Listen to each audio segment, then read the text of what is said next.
tardes. Si quieren incorporarse a la sala.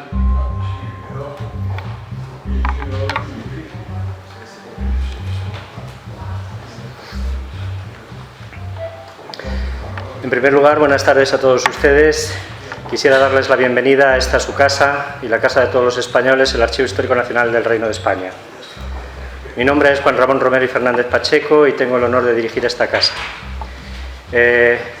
Escribo ediciones e imprenta Rubiales y el propio Archivo Histórico Nacional se complacen en tener hoy el honor y el placer de presentar los libros de Jesús Ataúlfo López Mingo, autor prolífico. Como podéis ver, no se presenta uno, se presentan 4 libros.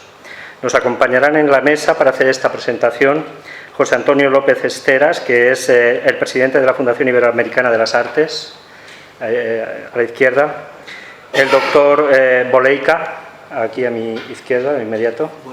Bolequia, perdón, disculpas, que creo que no es la primera vez que viene, aquí ha presentado sus propios libros en alguna otra ocasión. Don Enrique García Moreno Amador, también allí en la zona de la izquierda, y por supuesto el autor, que es Jesús Ataúlfo López Mingo. No quiero desaprovechar la ocasión para expresarles o contarles, si me lo permiten brevemente, y esta es mi misión hoy, el sitio en donde están. Están en un sitio verdaderamente, yo creo que muy especial por muchos motivos. El Archivo Histórico Nacional de España es el archivo histórico de la Administración General del Estado. En las estanterías que tenemos en nuestros anaqueles y armarios conservamos desde el año 696 la historia del Reino de España, desde sus orígenes medievales hasta su configuración en el Estado moderno y en la España de democracias occidentales desde el siglo XIX en adelante. Este edificio que ven es la tercera sede del archivo, de la institución. En estos momentos tenemos más de 153 años, si no recuerdo mal, 153 años, 7 meses y algunos días, y nos fundó aquella señora que tengo a mi izquierda, la reina doña Isabel II. Como pueden ver, tenemos aquí la galería de todos los reyes de España, desde Fernando VII en adelante. Doña Isabel II fundó esta casa, situada en la sede actual de la Real Academia de la Historia, en su primera sede, su primera localización, porque somos hijos de la Academia de la Historia. Nuestra segunda sede, en 1901, fue el edificio Recoletos, Biblioteca Nacional hoy y arqueológico, en su momento también Archivo Histórico Nacional. Y solo en el año 53 inauguramos esta tercera sede, este tercer edificio. El sitio donde está enclavado el edificio es excepcional, por muchos motivos. Es excepcional porque están ustedes en la colina de los Chopos, en los altos del hipódromo.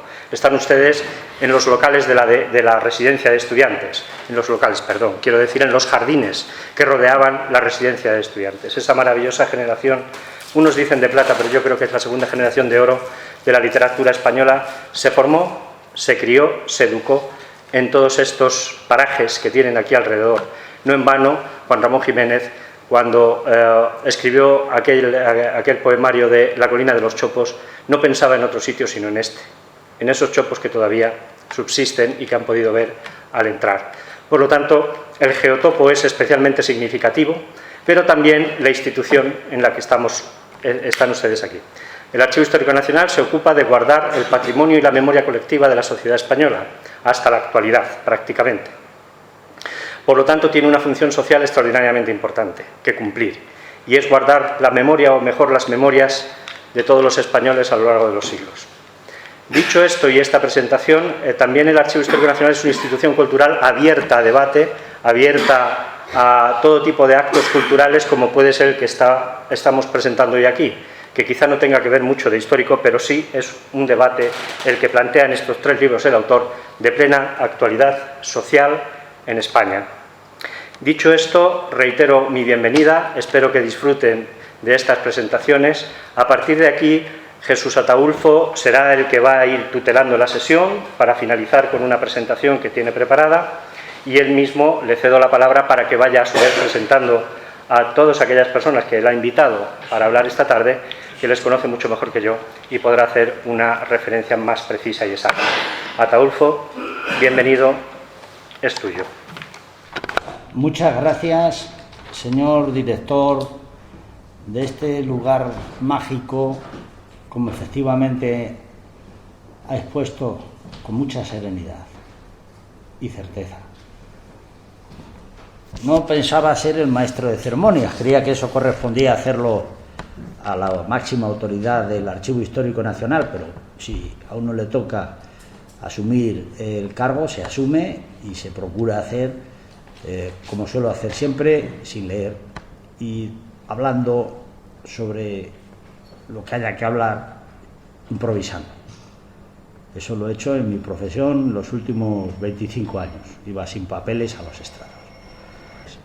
Como digo, esto que se está viendo ahora en la pantalla es una obra de arte hecha por Waldo Caamaño, compañero de profesión, más de 50 años de ejercicio, sigue ejerciendo, acuarelista, y luego daremos una sorpresa al primer orador que va a intervenir como tal, que es José Antonio López Esteras, que hoy viene en calidad de presidente de la Fundación Iberoamericana de las Artes, que fue producto de su imaginación, de su ingenio y de su ilusión, porque todos los países, todos los estados del mundo de habla hispana, pues tuvieran un sitio donde refugiar la capacidad artística de cada uno de los lugares, que están separados por fronteras que se dibujan en los planos, pero que yo cuando he salido de un sitio a otro nunca jamás las he visto dibujadas por el suelo. Con todos ustedes, José Antonio López Esteras.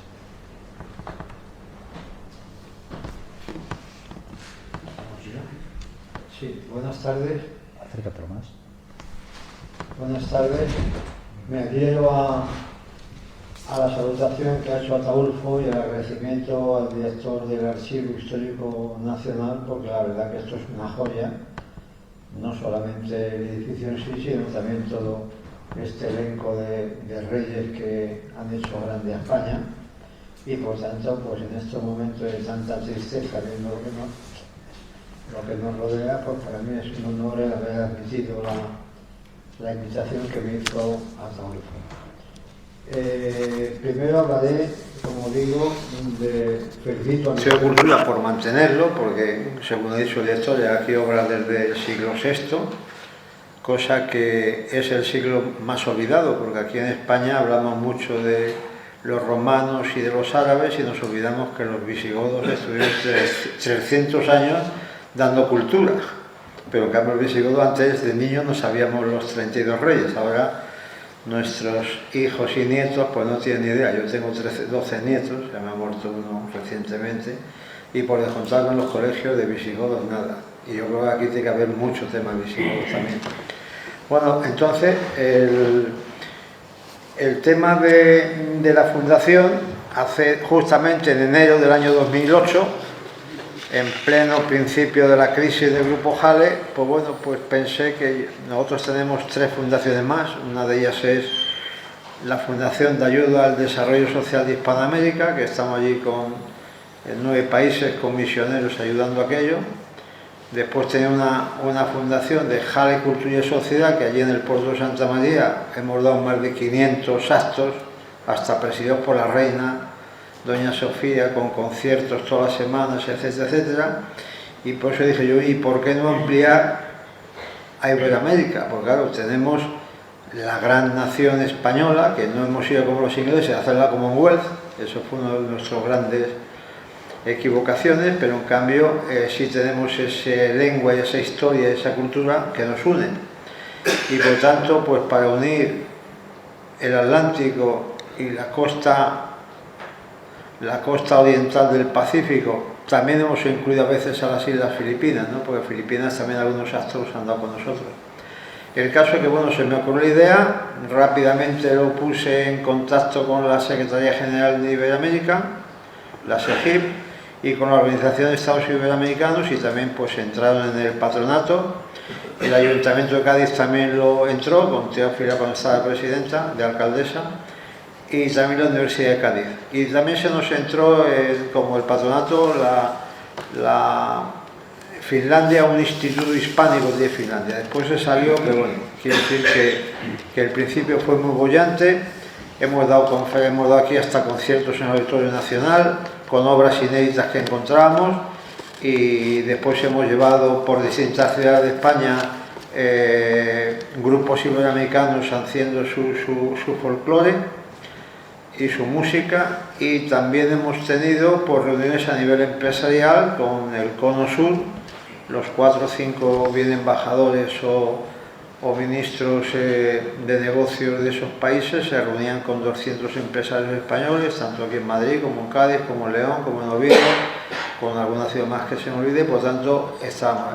Lo que ocurre es que, como bueno, ya además conocéis por la prensa, porque bueno, el Grupo Jale en el año 2008, justamente cuando al mes siguiente de constituir esta fundación, pues tuve que entrar en concurso de acreedores por asesoramiento de mi abogado y amigo Antonio Garriga, y bueno, entonces vino la hecatombe y por tanto hemos estado pues a medio gas.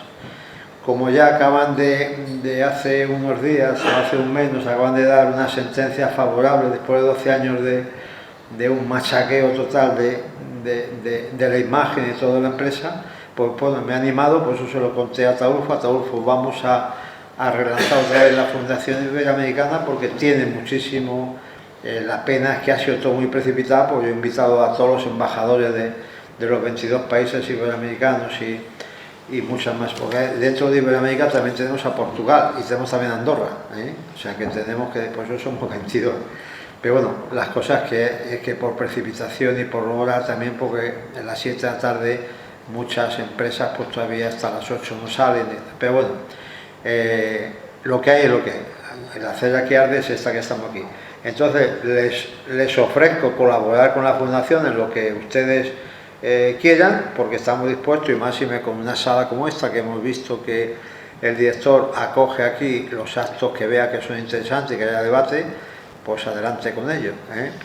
Y en cuanto a Ataulfo, que es el autor de los libros y el emprendedor de este acto, pues quiero decir que yo lo conozco de hace unos cuantos años con motivo empresarial del tema de nuestra fundación, de nuestra empresa, y la verdad que en estos años me he dado cuenta que es un magnífico, además es un buen autor, porque la verdad que los libros que he leído tienen todos una gran forma de expresarse y que dan a entender, y sobre todo que son leíbles, porque hay libros que a las 4 páginas ya lo deja porque no pueden más con él.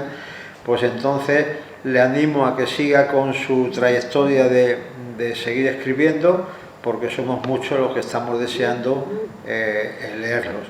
Y en cuanto a él, es un amante de su ciudad, de Ocaña, que eso también pues le enaltece, porque hay mucha gente que sale de su pueblo y se viene a Madrid y ya se olvidan de que son de tal ciudad, ¿no?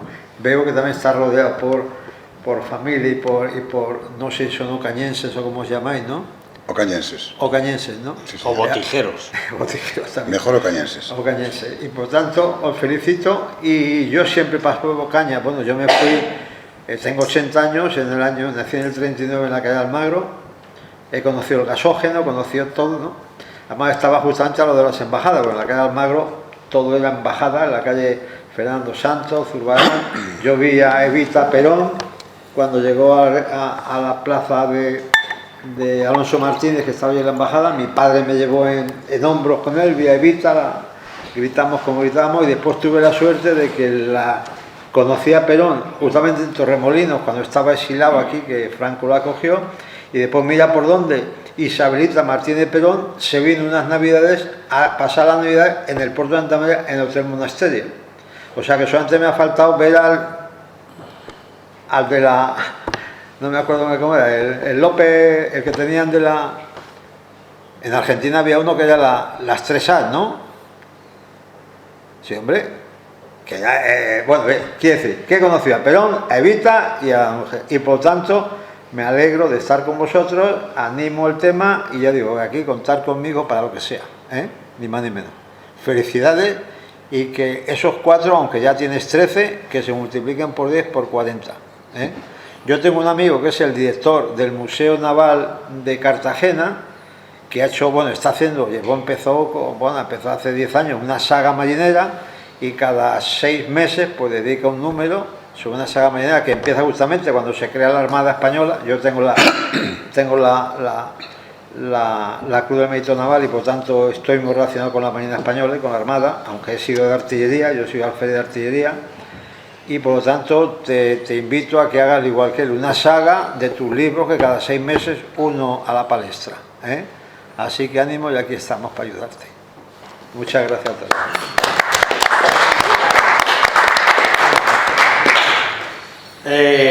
No me gusta mandar ni me gusta obedecer. Así es que, Waldo, lamento mucho tener que citar tu nombre. Voy a entregar en público esta acuarela hecha a pulso, sin lupa, sin gafas. Tú que has sido pandereta de la tuna de Santiago, gallego español, y se la voy a entregar a la persona que me pediste que en secreto lo hiciera. Yo no puedo guardar secretos de este tipo. Secretos profesionales sí. Y esto le falta una cosa, pero tengo un bolígrafo para que lo hagas cuando termine el acto. Poner la persona a la que le dedicas esta acuarela. José Antonio López Esteras, que es un campeón. Toma. Muchas gracias, y no te conocía, pero... No, allí detrás. Tiene más años que tú, ¿eh? Allá al fondo. No, ya, pero bueno, que muchísimas gracias. Ahora me la firmas. Bueno, vamos a ver. Ahora, si quiere obedecer el ratón... Ahora, aquí. Segundo orador es un viejo profesor de la Universidad de Ávila. No he puesto lo de viejo porque no cabía en el renglón. Que se llama, vamos a quitarlo de doctor y lo de don, Justo Bolequia Bolecá. Se enfada mucho cuando alguien, sin su permiso, en Wikipedia ponen cosas relativas a su carrera profesional, a sus éxitos, a sus cosas sorprendentes que tiene. Poeta, catedrático de filología francesa. No es una persona que le gusten las influencias. Eso me lo dijo un día en el Corte Inglés, que estuvimos allí tomando algo. Si no, Justo Bolequia ya sería Premio Nobel de Literatura. Por lo menos, si yo no le conociera y formara parte del tribunal, votaría por él. Yo sus libros me los leo en una mañana. Pero tiene su explicación, porque los escribe, sus poesías, en 2 idiomas, en bubi, que es uno de los dialectos de Guinea Ecuatorial, y en español. Entonces, todo lo que viene en bubi, como no me entero de nada, zasca, paso la página y va rodado. Y bien bonitas que son. Así es que aquí viene algunas imágenes de Justo. Voy a quedarme en ello. Esta creo que fue cuando te nombraron catedrático, doctor. No, esto fue el año pasado. Esto fue el año pasado. Sí, había un acto académico. Y esto, cuando estaba dando clases, con los dedos diciendo a los alumnos que se aplicaran bien. Hay más profesores aquí, hay. Estos son paisajes de Guinea Ecuatorial. Fijaros Guinea, qué autopistas tiene, qué edificios, cómo estudian los chavales informática, qué paisajes, qué cascadas. Esta es la última presentación a la que tuvo la amabilidad de invitarme el 14 de noviembre en esta misma sala, y por eso se me ocurrió preguntar si a un pobre desgraciado como soy yo también le dejarían presentar sus libros. Y aquí, como no, Justo con su Salakov. Con todos vosotros, Justo Bolequia Bolecá. Muchas gracias, Ataulfo. Lamentablemente no he podido terminar de leer el texto, porque me mandó el texto en PDF, porque mis obligaciones me tenían atrapado. Pero la última vez que estuve en la presentación de este mismo libro, de una versión de este libro. No, era otro libro. Sí, una versión, otro libro. Le dije que las personas que pueden leer el libro son esas personas que no tienen esa formación jurídica, o esas personas que tienen un lenguaje frecuente, un lenguaje normal, un lenguaje común, una competencia métrica totalmente de ir por casa. Y que convendría adaptar o adecuar el estilo del libro al lenguaje normal, de la calle, del mercado, de la televisión, donde ya desaparece el relativo cuyo, y eso demuestra que el lenguaje, de alguna manera, está empezando a adaptarse a los momentos de confusión del presente. Cuando yo leí el primer libro que presenté y el texto que he leído, pensé en un investigador, sociólogo inglés, John Kenneth Galbraith. Ese señor, en su libro titulado Anatomía del Poder, habla de 3 tipos de poderes: el poder condigno, el poder compensatorio y el poder condicionado. Se preguntarán ustedes, ¿qué es eso de poder condigno, compensatorio y condicionado? Aquí ahora mismo, según nos ha dicho el director de este archivo, estamos rodeados del poder condigno. Es decir, todos estos monarcas eran representantes o eran poderdantes del poder condigno. Es decir, el poder de la sumisión pura y dura. O haces esto, o llega el látigo o el garrote. Entonces, o es el poder condigno que vemos hoy día, es decir, o cumples las normas de tráfico o te llevan multas, o cumples esto o haces o pasa esto, o cumples. Entonces, el poder condigno ya de alguna manera socializado, para que la gente no le acuse a uno de ser dictador, ser absolutista, etc. Por lo tanto, el primer poder condigno es el poder de la violencia. Es el poder de la violencia tanto institucional como privada, pública. Es el poder de aquellas personas que están afectadas por el síndrome de Ibris, es decir, aquellas personas que se creen dioses. Pensarán, ¿qué tiene que ver esto con el libro, con el tema del libro? Claro que tiene que ver con el tema del libro. Ya lo verán ustedes. Luego pasamos al segundo poder, es el poder, digamos, compensatorio, es el poder del mundo laboral. Si tú trabajas bien, yo te pago. Y si la empresa gana un poco más, pues te subo un poco el sueldo. Es el poder, digamos, compensatorio. Y luego el tercer poder, el poder condicionado, es el poder de la publicidad. El poder del mensaje subliminal, el poder de los artistas,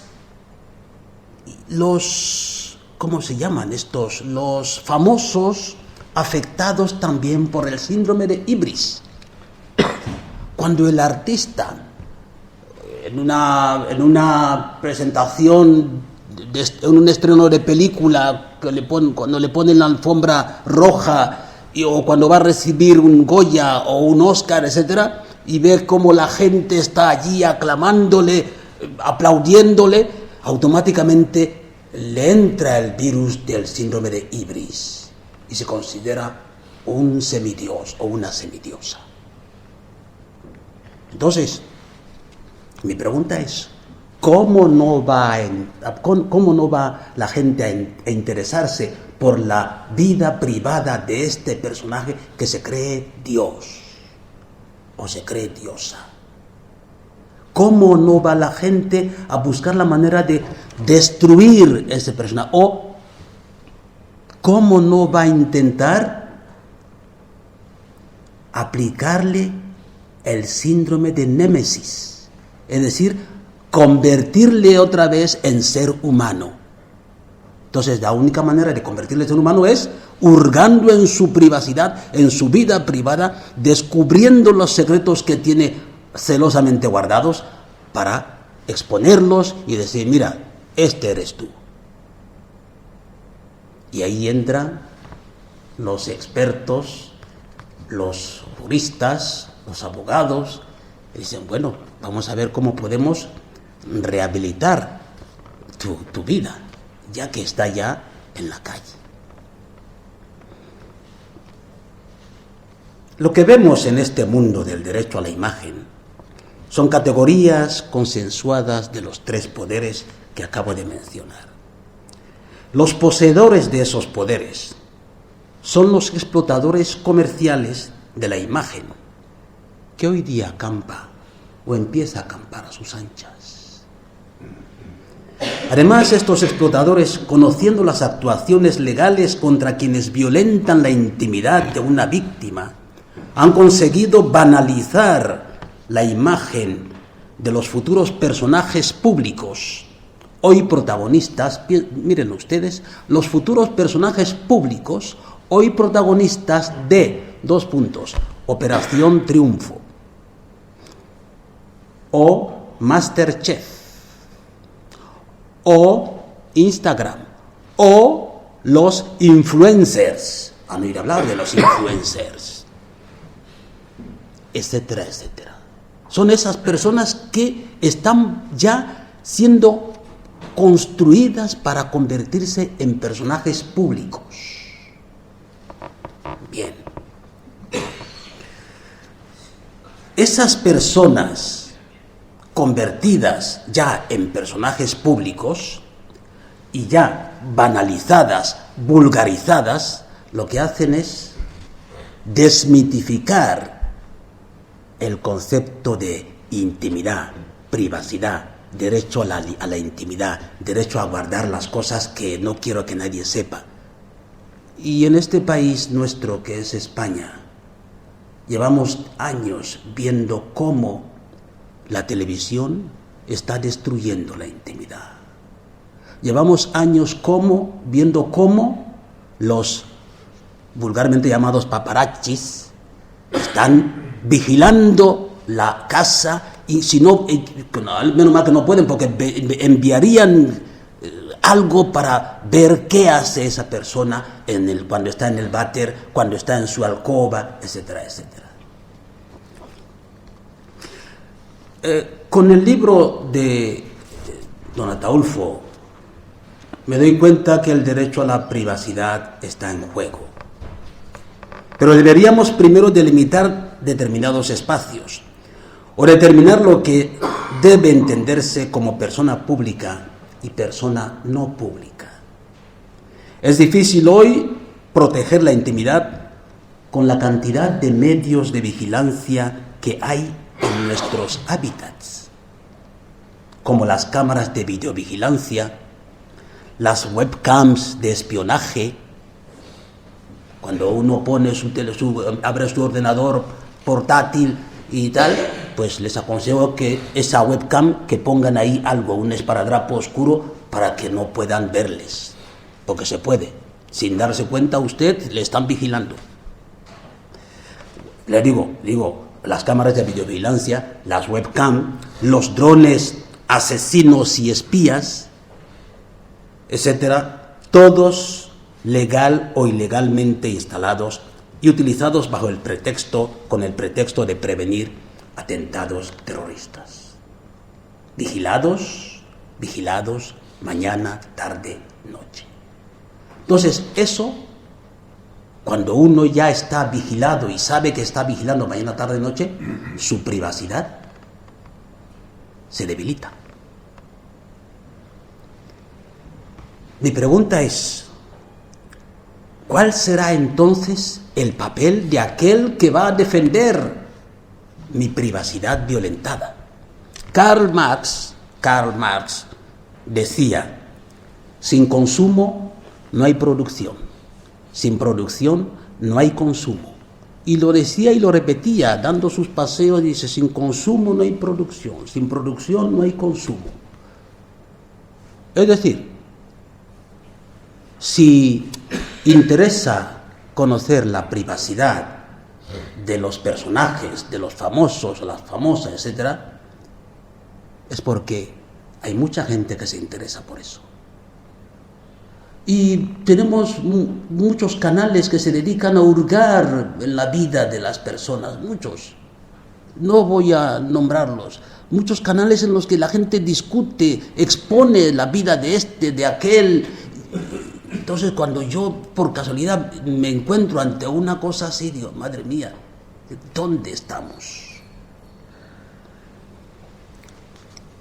Las intimidades atraen, la privacidad deleita.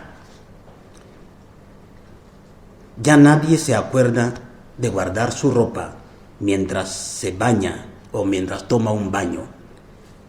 En este gran charco vigilado por los buscadores de la noticia apetitosa y atractiva, en este gran charco de la vida del otro. Eso es lo que yo he encontrado.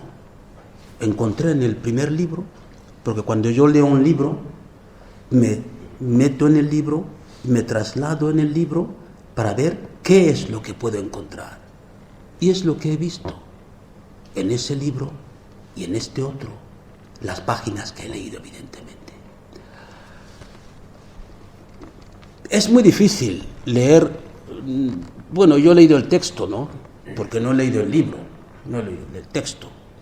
Porque generalmente cuando yo leo un libro en papel, puedo subrayar, puedo tachar, pero con el sistema este de PDF no puedo subrayar, no puedo tachar. Sí puedo hacerlo, ¿no? Pero es muy laborioso.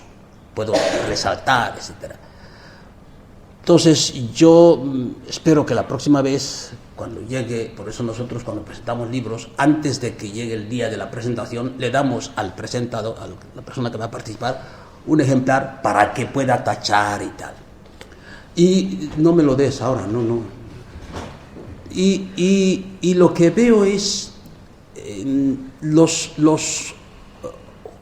hablando del estilo, ¿no? Es un lenguaje sencillo, que es verdad, un lenguaje sencillo, agradable, un lenguaje campechano, de una persona cercana, pero se nota que no tiene la meticulosidad de la persona que se dedica a producir. Es propio de los letrados, ¿no? El letrado, cuando hace su, como lo llamáis, su informe y tal, cuando es como el juez, cuando ya hace su informe y tal, de repente en lugar de decir bolequia dice boleica, en lugar de decir, yo qué sé, Ataulfo dice Atufo. Entonces, como preste usted atención al estilo, hombre. A veces cuando me llega una sentencia así, yo le decía a mi abogado, yo quiero decir que yo no soy boleica. No, es que no soy boleica. Mi carnet de identidad pone justo bolequia, boleca. No soy justo boleica, boleco. No lo soy. Entonces yo quiero poder demostrar al señor juez, al señor fiscal, al señor abogado, no, señor, usted se ha equivocado de personal. No soy yo. Entonces yo he notado eso en el libro, en el texto que yo he leído. Es decir, he notado algunas palabras, algunos términos, nosotros hablamos de cohesión y coherencia en los textos, ¿vale? Entonces he notado cierta incoherencia, falta de cohesión. Es decir, cuando de repente, en lugar de decir las calles, el estudiante dice los calle. Entonces es una falta de cohesión, ¿no? Entonces son cosas que uno va viendo después de haber leído tanto, después de haber corregido tantos trabajos de universitarios, etcétera, etcétera. Entonces esto es lo que yo tenía preparado. Y cuando me piden que presente un libro, generalmente hago mi chuleta. Como ven ustedes, no puedo venir a improvisar, no me gusta improvisar.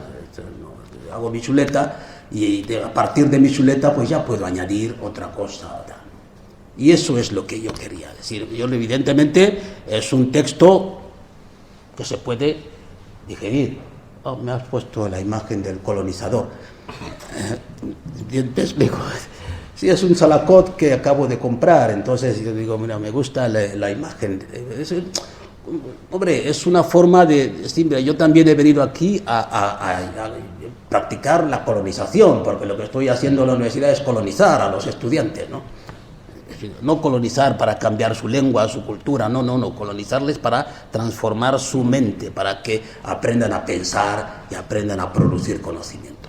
Entonces, con nuestro libro tenemos que pensamos en qué es el personaje público, quién es, qué hace, por qué interesa tanto conocer su vida privada, y también nos ayuda a reflexionar. Entonces, un libro que no me haga pensar, que no me haga producir, es un libro que no me interesa. Entonces, este libro me ha hecho pensar, me ha hecho producir. Entonces, resulta interesante. Muchas gracias.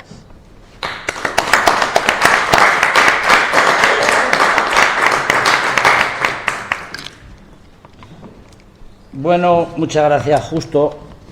Yo creía que me ibas a dar más estopa, un poquito solo, porque la culpa de este libro la tiene él. El día 8 de noviembre empezó a decir eso de que no había entendido nada, que tenía que escribir para que la gente que no estudia Derecho lo entendiera, y por eso el libro lleva la expresión derecho a la imagen y otros afines de fácil comprensión.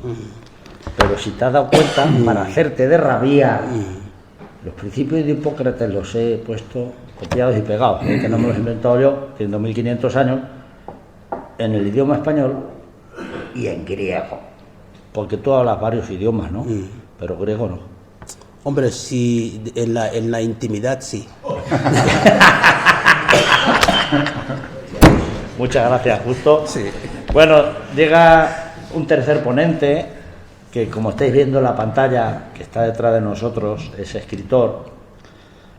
El ponente es también un hombre que tiene la misma medalla al mérito naval. Distinta. Pero La suya, la suya. la suya es una y la tuya es otra, pero es la medalla al mérito. Cruz al mérito naval. ¿Y la de José Antonio? Cruz también. Pero es Distintivo blanco, primera clase. ¿Y la tuya? O sea, tenemos a dos crucificados. Dos crucificados. Sí, dos crucificados. Y dos por desgraciados. Todo rima. Bueno, bromas aparte, Enrique es un hombre que ha sido profesor también, director del Instituto de Ocaña. Ahora está, como veis, en la tercera edad, aunque no lleva garrota, pero se pasa el tiempo escribiendo. El año pasado se le ocurrió hacer una tontería, no sé si el pasado o el antepasado, es que podar los rosales de su jardín, sin gafas, y se clavó la espina. Y me dijo que por poco se queda tuerto. Digo, tú, zapatero a tus zapatos. Escribe en la revista de Pepe, que yo también lo hago de vez en cuando no lo hago porque se me olvida, estoy mayor también. Y yo creo que tiene éxito la revista no solo porque sea gratuita, sino porque la gente va buscando lo que escriben tanto Enrique como Pepe, como tal. Aquí hay muchos escritores, todos de Ocaña. Por cierto, este libro está prologado por uno de Ocaña, está epilogado por Enrique y el cuerpo principal está escrito por un ciudadano del mundo, pero orgullosísimo de ser de Ocaña, por muchas generaciones. Mi padre nació circunstancialmente en Yepes, pero mi abuelo Ataulfo, alfarero, mi bisabuelo Blas, alfarero, digo nuestro porque que está ahí detrás con los pelos largos y barbas de Papá Noel, es primo hermano mío, nuestro tatarabuelo alfarero, como tú, que estás ahí sentado en la primera silla, que también eres de Ocaña, eres descendiente de alfareros. Y tú, Emilio, si no eres alfarero, poco te falta. Algún gen tendrás, porque Ocaña vivió en sus tiempos de la alfarería, y por eso he dicho antes que eso de cuando uno es de Ocaña, ¿qué es? Pues se nos llama botijeros, como a los de Aranjuez se les llama ribereños. Bien, Enrique García Moreno Amador es un ser diferente, no es una persona cualquiera. Si quiere funcionar el ratón, pasarán las imágenes. ¿Veis? A mí esta foto, de las que me envió, que os pedí fotos a todos, me encanta, porque está en blanco y negro, porque está sonriente, porque deslumbra alegría, una alegría muy seria.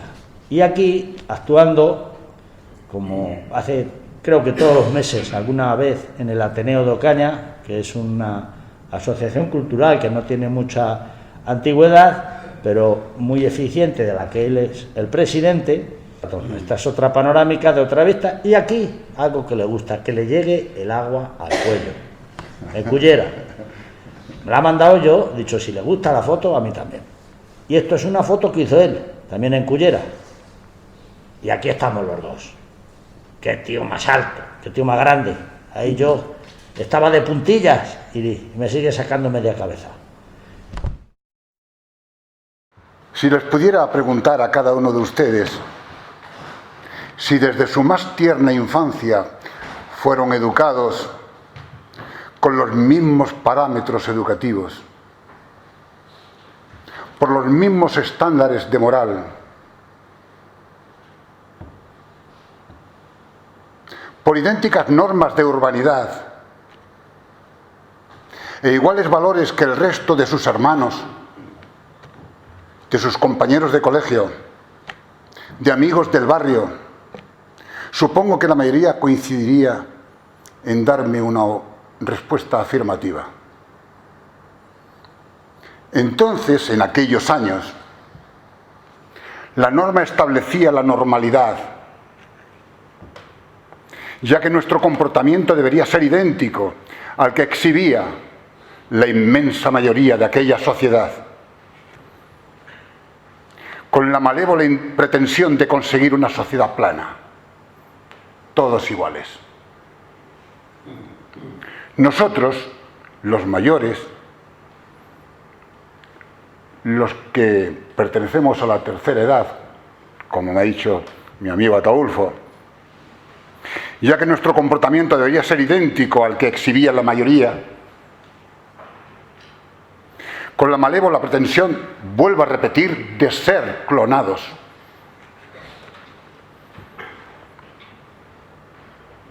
Nosotros pretendemos mostrar una personalidad diferente, pero al ser diferente la sociedad nos decía que éramos rebeldes.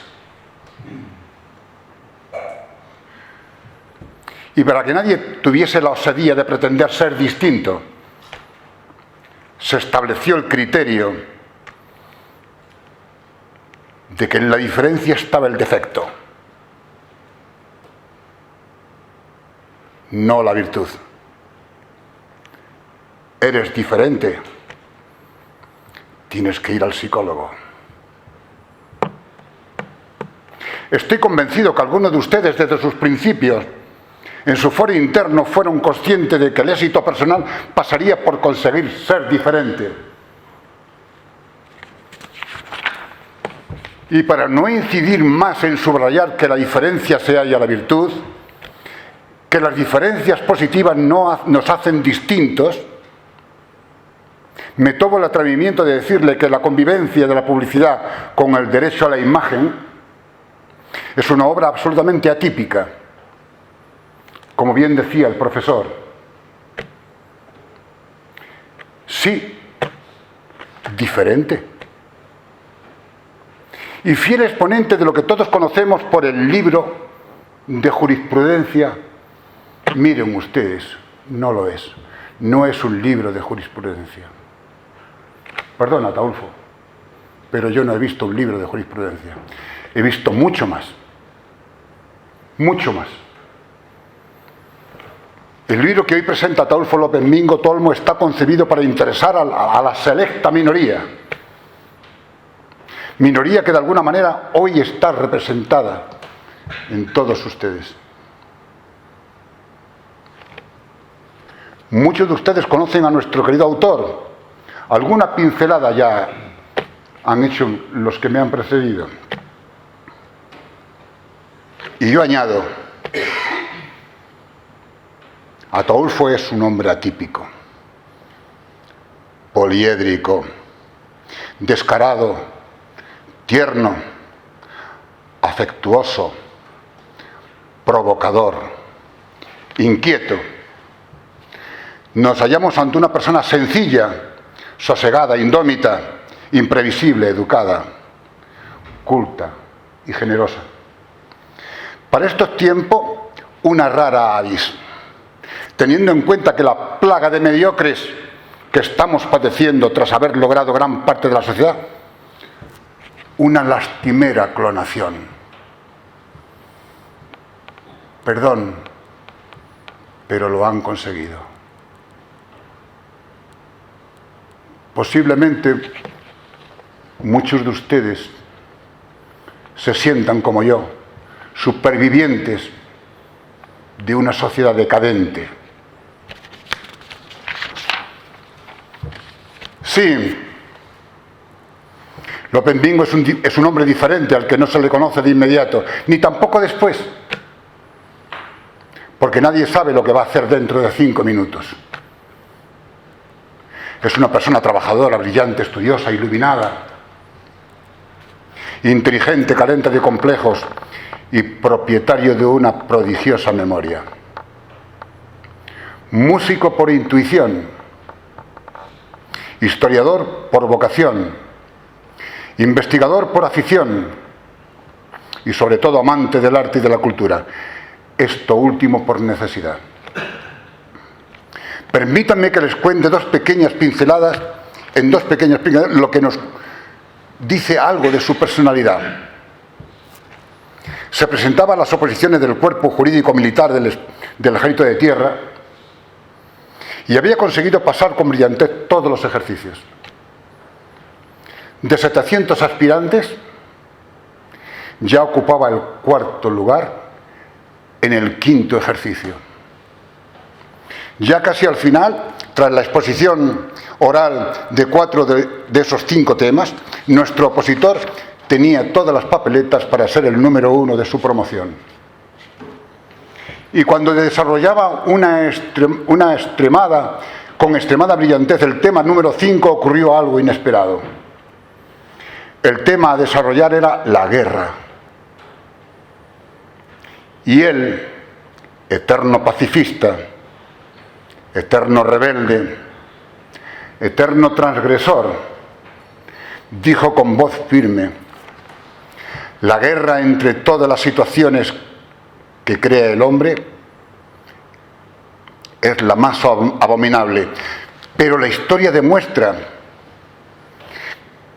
que no ha habido ni un solo día de paz. Y fue la palabra abominable lo que dio al traste a tantísimas horas de estudio y dedicación. A pesar de que le ofrecieron la opción de retirar la palabra abominable, se mantuvo firme y le costó la oposición. Las diferencias no encajan bien con las disciplinas uniformadas, mi amigo Ataulfo. Los uniformes para preescolar. Y ya es demasiado. La segunda anécdota la resumo. Siendo el abogado más brillante a nivel nacional en la defensa de los derechos de la imagen en publicidad y tras 21 años ostentando esa merecida fama, lo dejó y se dedicó a otras especialidades dentro de la abogacía. Nuestro protagonista no estuvo dispuesto a aceptar que la agencia de modelos de España empezara a tirar los precios del valor de la imagen en un indigno mercadeo. Ya lo anunciaba el profesor. Y de nuevo primó su ética por encima de los intereses. Para acabar, solo me queda recordar una frase que, siendo de Virgilio, su padre, insigne abogado, recientemente fallecido, se la escribió a Ataulfo para que nunca la echase en el olvido. No te inclines ante la adversidad, más bien oponte audazmente a ella. Y puestos a recordar frases, permítanme recordar la que me dedicó mi abuelo. Aquel viejo marinero que después de haber estado varado en las rubias arenas de la playa de Aguinaga, allá en la Gran Canaria, de donde soy nacido, aferrado a su fiel compañera, una botella de ron, aún le quedaban fuerzas para hablar. Y me dijo: Enrique, si un día tuvieses que apuntar a alguien, apunta siempre a la luna, porque si fallas, siempre te quedará la posibilidad de alcanzar una estrella. y aquella frase se la aplico al insigne letrado, don Ataúlfo López Mingo, quien después de publicar una decena de libros, va y tiene el acierto de dar en la mismísima diana con la convivencia de la publicidad con el derecho a la imagen. Muchísimas gracias.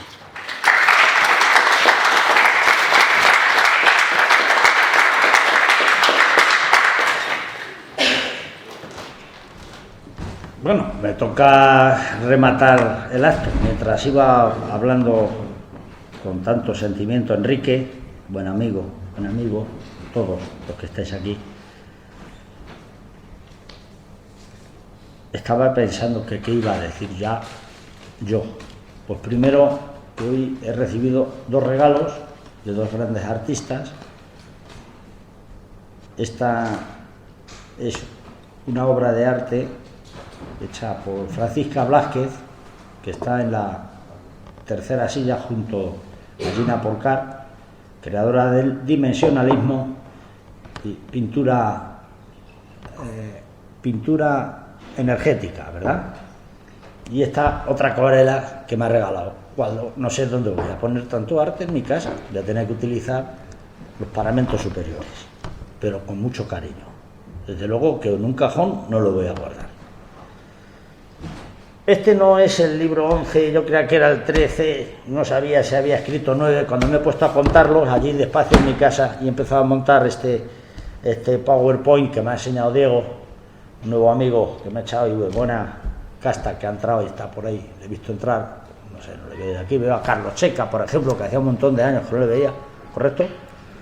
A Diego está allí con su traje y su corbata y bien vestido, en fin, aquí está todo el mundo vestido como le gusta, tampoco es obligatorio vestirse con traje y corbata. Mi amigo Antonio Díaz, José, que hemos andado muchas veces por Madrid, por Ocaña, por la escuela de vuelo sin motor, que aquel día hacía 30 y tantos grados bajo cero y no pudimos subir a tirarnos en paracaídas. Qué bonita es la vida, qué bonita es la convivencia, qué expresión con tanto alcance. El 11º libro, el que hice en el mes de octubre, lo hice por un impulso que me produjo la muerte de mi padre, que falleció el 6 de agosto del 19. Y el impulso de del 12, aparte de la leña que me dio justo Bolequia, doctor, don, me lo ha producido porque creíamos que nuestra madre no llegaba al año 2020. Pero afortunadamente nos hemos equivocado, vive. Y hay días que incluso te entiende y cuando le hablas te responde. Pues lo primero que voy a hacer, aparte de regalaros, ya que sois muy pocos los que habéis venido, pese a que se han lanzado miles de invitaciones, no por mi parte, sino José Antonio, como es así de... ¿Lo puedo decir? 40.000. 40.000 invitaciones. Bueno, es mejor estar pocos porque si no, lo que vamos a hacer después me costaría un ojo de la cara. Y deciros que me encantó estar 21 años defendiendo a modelos publicitarios, agencias de modelos. Yo me di cuenta de la problemática que había en aquellos momentos. Cuando empecé a ejercer, los primeros casos me los enviaba José Luis Saiz-Robres, donde Gina Porcar, que está aquí, si no recuerdo mal, pues dio sus primeritos pasos. José Luis ya está jubilado, le tengo perdida la pista, por cierto. Y antes de conocer a José Luis Saiz-Robres, siendo un pipiolo, porque todos, ninguno nace aprendido, murió Paquirri en Pozo Blanco y yo acababa de abrir un despacho en Móstoles. Éramos 3 socios, un economista, uno que decía que era laboralista, que de laboralista no tenía nada, porque lo que hacía es que se gastaba el dinero, digo, pues laboralista. Y luego no teníamos dinero para pagar los suplidos, tuvimos que disolverlo. Bueno, se presenta un día con unos señores que habían sacado la foto de Paquirri en una cinta musical y que la demandante era una tal Isabel Pantoja Martín, que quizás alguien de los presentes se acuerde de ella. Yo no tenía la más mínima idea de lo que era el derecho a la imagen. En aquellos tiempos la biblioteca del Colegio de Abogados estaba en el Palacio de las Salesas. No conocía a ninguno de los empleados de la biblioteca, pero fui tan pesado, estuve tantas horas hurgando, preguntando a un tal Tomás Ramón Jiménez, que lo explico en el libro, tanto en este como en la refundición del año 2019, cuánta lata no le daría yo al oficial mayor de la biblioteca, que se terminó convirtiendo en cliente mío.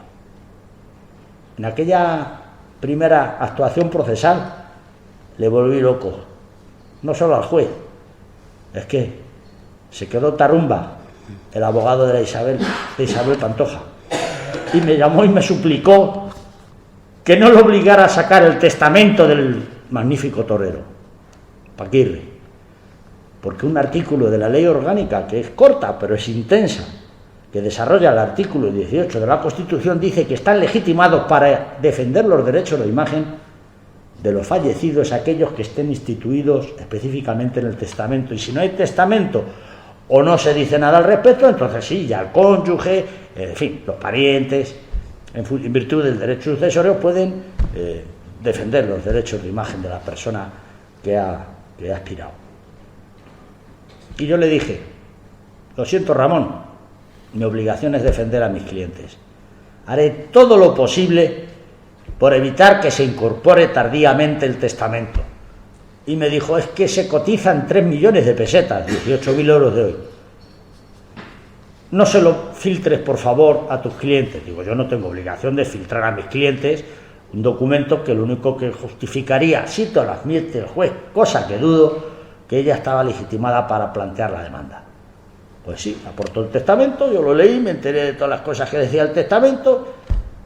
Hubiera podido ir al Grupo Z para que saliera en el interview, haberme ganado 3 millones de pesetas, porque si se lo doy a mis clientes, claro que lo hubieran hecho. Pues no, yo fui fiel a mi profesión.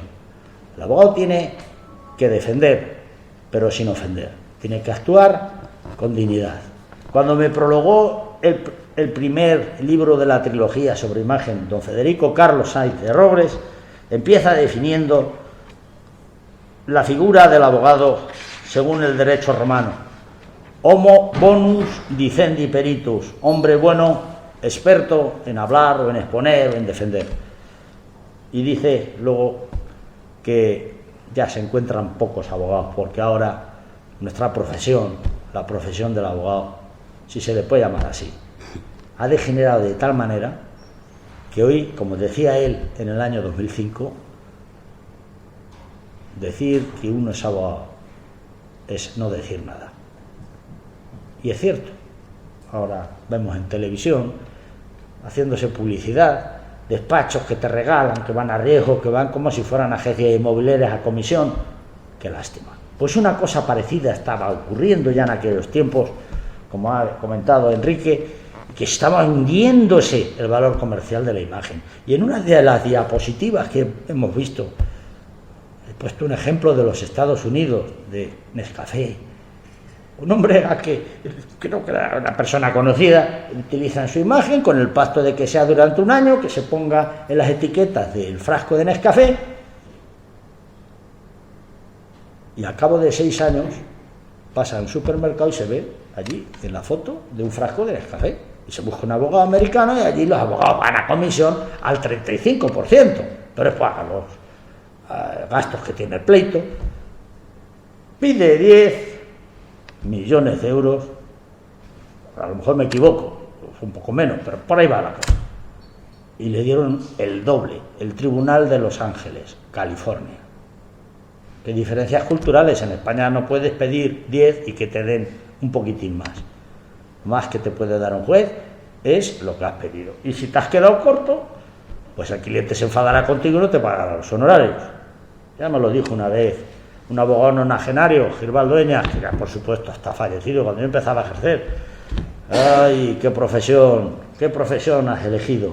La profesión más horrible de todas las profesiones no es la de catedrático, ni la de profesor de instituto, ni la de empresario. Aunque también es duro ser empresario, ser profesor de instituto y profesor universitario. Pero es que todos son enemigos. El abogado contrario, el procurador contrario, el fiscal que le quiere meter en la cárcel a tu cliente más años de los que debe, el procurador propio que se queja de que el cliente no le paga y te convierte en el cobrador de frac. Y luego decía, y cuando ya termina el pleito y el cliente coge el dinero, te dice, toma un pagaré. Y cuando llega el vencimiento del pagaré, le llamas y le dices, oye, que me lo han devuelto. Y es que te he dicho que ya te pagaría, pues te lo pone bien claro, pagaré, pagaré, pagaré. Y ya te tienes que poner a perseguirle. Bueno, afortunadamente no todos los casos son así, pero me ha ocurrido varias veces, bastantes veces, más de 100. ¿Qué razón tenía Girbal? Bueno, hablar de imagen en la publicidad es algo que algunos de los presentes lo tienen muy claro. Se están viviendo momentos cada vez más difíciles y no lo leo en ningún libro. Yo me informo de la sabiduría de las personas. En este caso, tengo que agradecer de forma muy especial a Gina Porcar, dueña de la agencia de modelos Parallel, que siempre ha sido muy impetuosa, muy emprendedora, que me haya dado pues clases de actualización de mis conocimientos. He leído sentencias recientes, pero más que de derechos de imagen hablan de derechos de privacidad. La imagen, el honor, la voz, el nombre y la intimidad están todos en el artículo 18 dentro del capítulo de derechos fundamentales, pero es que luego resulta que hay otros derechos, como el derecho a una información completa y veraz en el artículo 20, que eso ya no se considera un derecho fundamental, o derechos de propiedad industrial o intelectual. Pero ¿por qué unos son fundamentales y otros no fundamentales? La legislación, desde mi punto de vista, con todos mis respetos, y ojalá que me metan en la cárcel, que comeré, cenaré, desayunaré y dormiré gratis, sin tener que preocuparme de pagar la luz, el agua, la calefacción, no vale para nada. Y voy a terminar ya. Lo digo en la dedicatoria que hago en esta ocasión a mi madre. La portada es soy yo, valga la borrica adelante para que no se espante, y el rostro tapado de mi madre, que es una foto real de hace muy poco tiempo, cuando creíamos que se nos iba. Se lo dedico a ella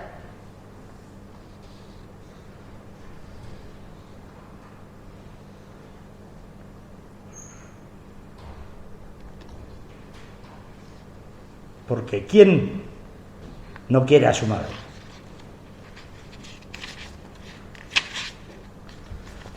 Mi madre, cuando era soltera, pero ya tenía un novio que se llamaba Franco. Y abajo, un momento de lucidez, mi madre. A mí me parece igual de guapa. Esos son cuestiones subjetivas. Luego, la frase célebre que siempre suelo poner, mi padre me ayudaba mucho a elegir frases célebres, le encantaba ver. A mí, una de ellas que me escribió, como decía Enrique, de Virgilio, Cicerón. Hay una frase de Cicerón preciosa que está aquí en el... Ya se ha atascado otra vez el chisme este. Bueno, esta frase no es una frase... Esto estoy hablando aquí un poco de la historia de mi abuelo Viviano, que tuvo tela marinera, porque siendo un peón hizo la Plaza de Toros de las Ventas. Cuando se vino a Madrid hizo el Museo Arqueológico Nacional, toda la obra de metalistería, el Teatro Real. Y bueno, concretamente fabricó una lámpara por encargo de mi abuela para una ermita, esto es la obra del teatro del Museo Arqueológico Nacional, que en la siguiente fotografía veréis que no ha cambiado la España. Hay uno trabajando y todos los demás mirando.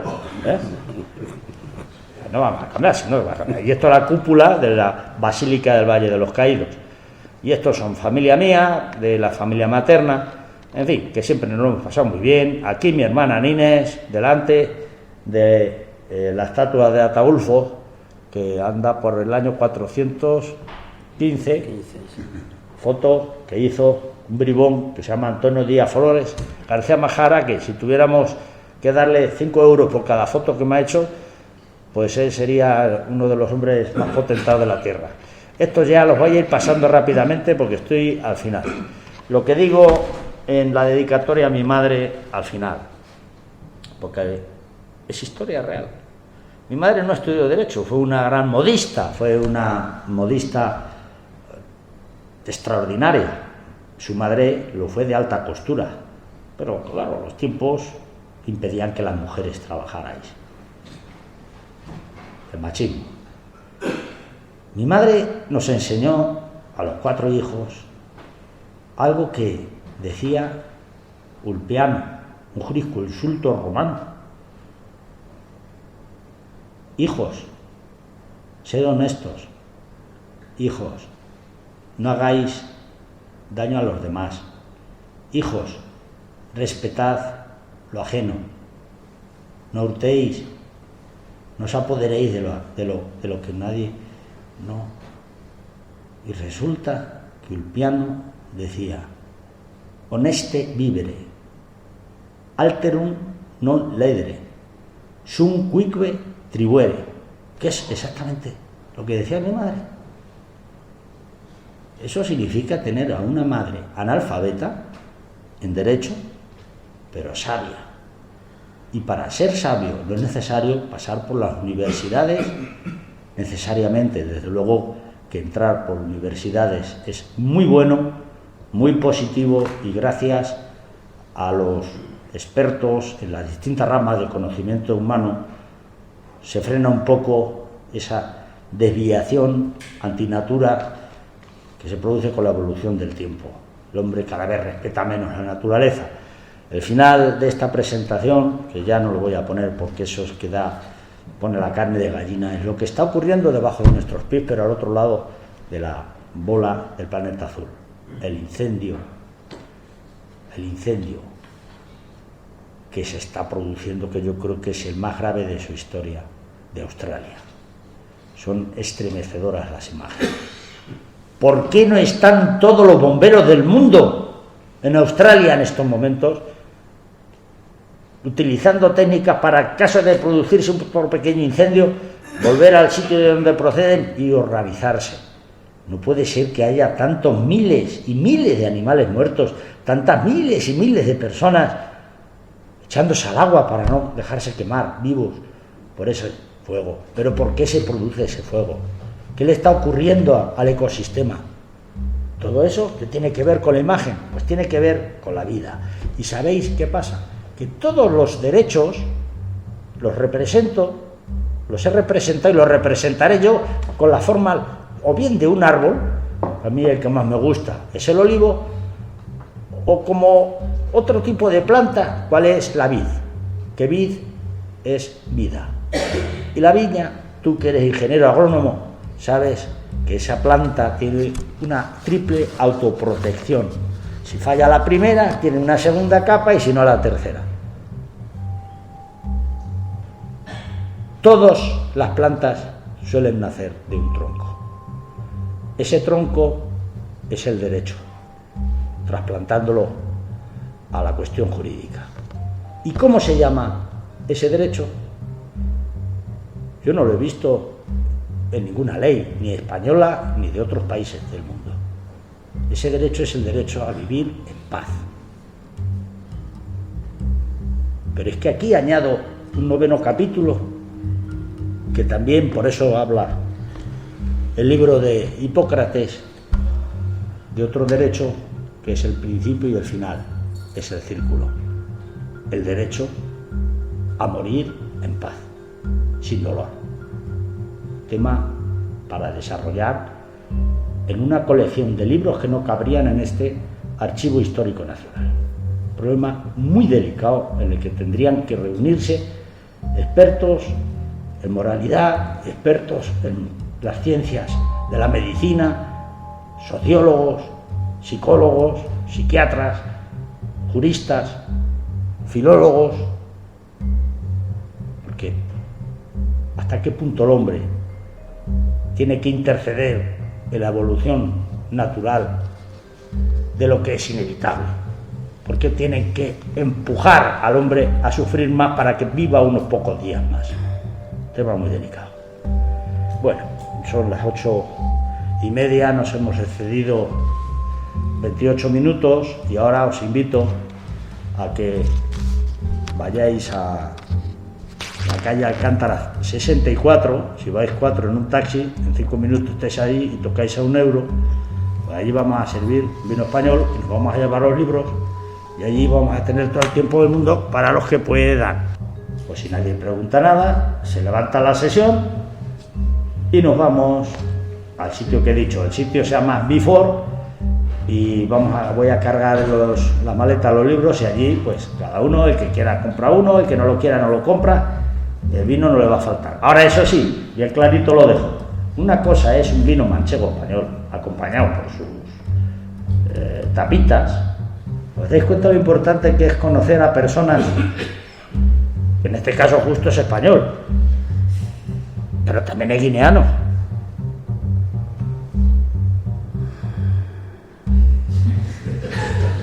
Bueno, que seríamos fatal con uno que está allí igual que Fidel Castro, pero no nos metamos ahora en política, porque esto es un sitio que se habla de cultura.